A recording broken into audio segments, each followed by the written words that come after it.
Suara Tapian Channel meliput ulang tahun Partai Pederis di ulang tahun pertama. Mari kita saksikan.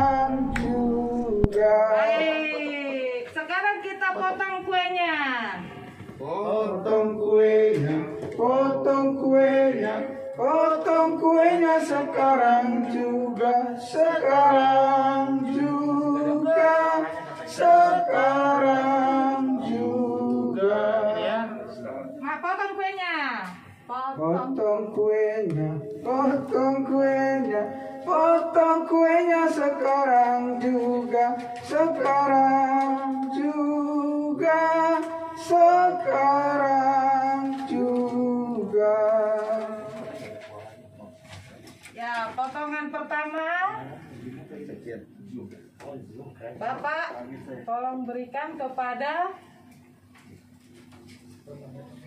Lembaga Pendukung Pederis, Bapak Edward Sianturi. Oh, Silakan Pak.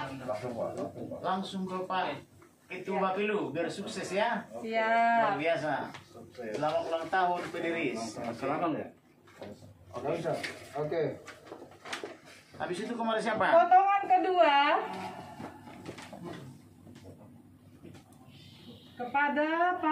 diberikan kepada para waketum yang diwakili oleh Bapak Yongki Maitimu. Ini es krimnya lezat ini. Ulang tahun pertama makan es krim. Selamat ulang tahun ya Pak ya. Tuhan berkati. Ya. Selanjutnya, potongan ketiga diterima oleh para wasekjen yang diwakili Wasekjen Polta.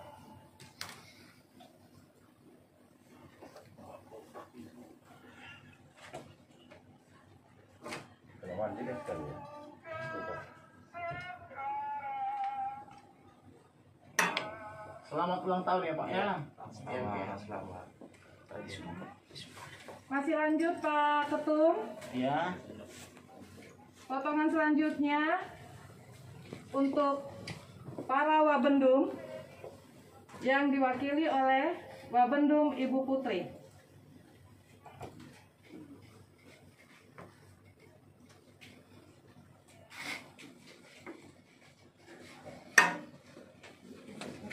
Oke. Selamat ulang tahun ya. Dilanjutkan kepada para wakabit, karena wakabit yang hadir saat ini adalah Bapak Pendeta Slamet Litonga selaku Kabid Hubungan Antar Lembaga. Baik.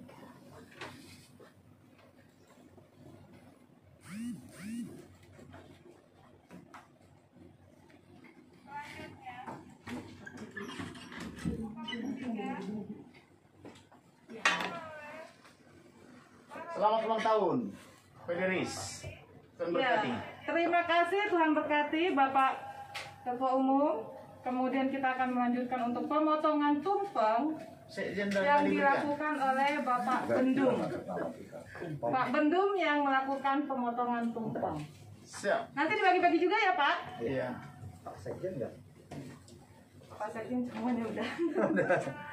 Tumpengnya potong. Potong atasnya dulu. Segini ya. Dekatkan piringnya. Iya. Oke. Ya, potongan pertama diberikan kepada Dewan Penasehat yang diwakili oleh Bapak Pendeta Meki Kembau.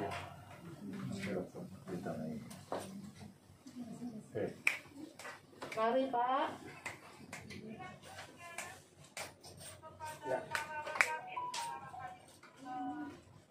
Siap. Selamat ulang tahun. Pederis. Potongan kedua diberikan kepada Bapak Ketua Koperasi kita, Bapak Dr. Hermanto Yaputra.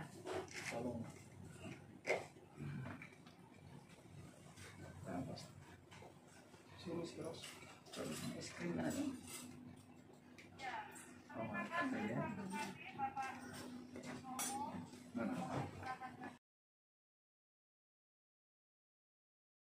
perayaan ulang tahun 1 tahun Partai Pederis, Suara Tapian Channel mewawancarai Ketua Umum Pederis Kamarudin Simanjuntak.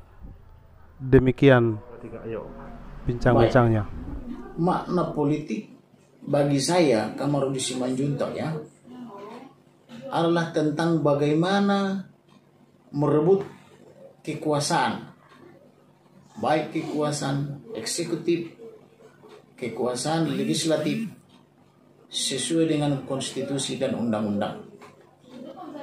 Kenapa harus direbut? Karena kita perlu merebut kekuasaan itu supaya kita bisa melaksanakan agenda politik kita, yaitu agenda politik yang anti korupsi, anti mahar politik, dan anti bagi-bagi uang, supaya terbentuk negara yang bersih, bebas KKN, begitu. Kemudian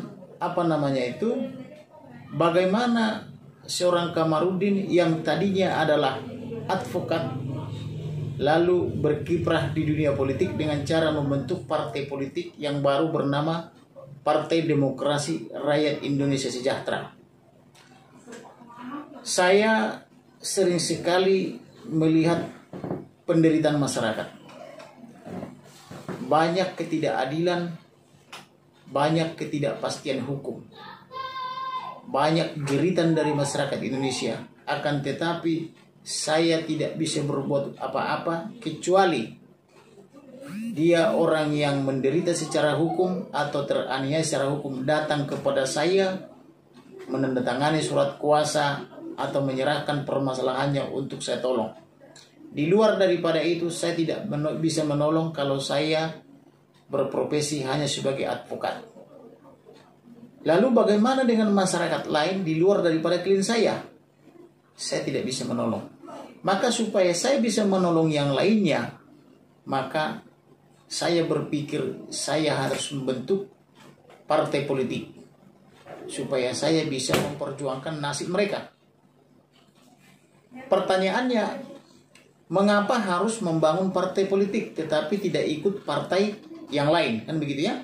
Nah, pertama, kalau kita ikut partai yang lain berarti kita harus patuh kepada pimpinan partai dimaksud. Kalau dia pimpinannya misalnya sudah cenderung korup, memungut uang, memungut mahar politik, menganjurkan membagi-bagi uang, memotong pendapatan atau gaji daripada pejabat politisi partai, membiasakan kader-kader untuk korupsi, maka tidak mungkin saya bisa membuat perubahan di sana.